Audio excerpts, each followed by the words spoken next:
All right, let's dive into a truly profound passage from the Quran. We're going to be looking at Surah Āl-ʿImrān, specifically verses 26 through 50. And together, we'll unpack some incredible themes: Allah's absolute power, what true faith really looks like, and the amazing, miraculous stories of the family of Imran. You know, the passage kicks off with this incredibly powerful declaration. It's so much more than just a statement. It's really the foundation for everything that follows. This verse sets the stage, establishing the central theme you'll see woven through this entire section: Allah's absolute, unquestionable authority over all of creation, period. So, let's dig into that a little deeper. How exactly do these verses build on that foundation? Well, they start by really spelling out the limitless nature of Allah's power and His knowledge. What's so amazing here is how the Quran uses things we see every single day to illustrate this immense power. I mean, think about it. Verse 27 points to these perfect, seamless cycles all around us. Night melting into day, and the living coming from the non-living. The point is, these aren't just random events. They're shown as direct, deliberate signs of His will and His perfect control.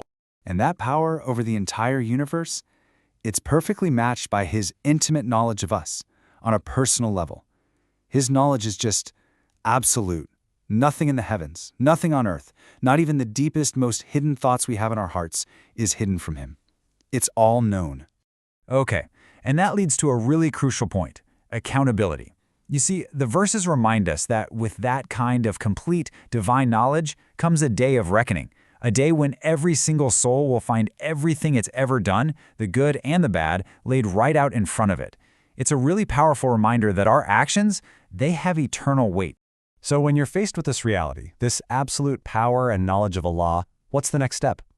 Well, the passage shifts gears here. It starts to outline what our response should be. It gets to the very heart of what true faith and devotion really mean. And the verses give us a remarkably clear roadmap for this. It starts with where our allegiance lies, that believers should put their own community first. But the core idea, the real key is this: if you truly love Allah, then you follow His messenger. It's that simple. And the reward for that sincere obedience, it's incredible. You get Allah's love back, and He forgives your sins. This is where it gets really interesting. The surah makes this beautiful shift from talking about principles to showing us concrete proof. It introduces us to these specific, honored families that Allah Himself chose to carry His message, and through their stories we see His power and His favor in action. Yeah, the Quran is very clear here.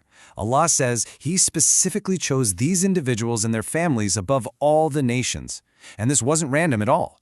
It was a continuous chain, with one generation following the other, all chosen for a reason: their deep piety, their complete submission, and their unwavering service to Him. And that brings us to the family of Imran. Now, the story actually starts before Maryam was even born. It begins with her mother's incredible act of faith. She makes this sincere, heartfelt vow to dedicate the child she's carrying completely to the service of Allah. She just puts all her trust in Him, knowing that He hears and knows everything.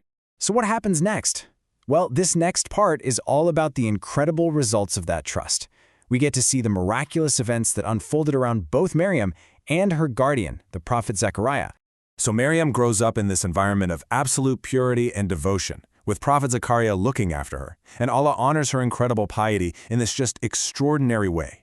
He sends her food directly from Himself. We're talking fruits that were completely out of season. And when Zechariah is amazed, her answer just brings it all back home. She says, "It is from Allah. He provides for whoever He wants without any limit." Now, this is a huge moment. Just try to put yourself in Prophet Zechariah's shoes for a second. He's an old man, his wife can't have children, and then he sees this clear, undeniable miracle right in front of him. What do you think that does to a person? Well, it ignites this powerful hope inside him, and it inspires him to make a deeply personal prayer. Right there, in that very place, seeing the impossible happen for Maryam, Zechariah turns to Allah. He makes the connection.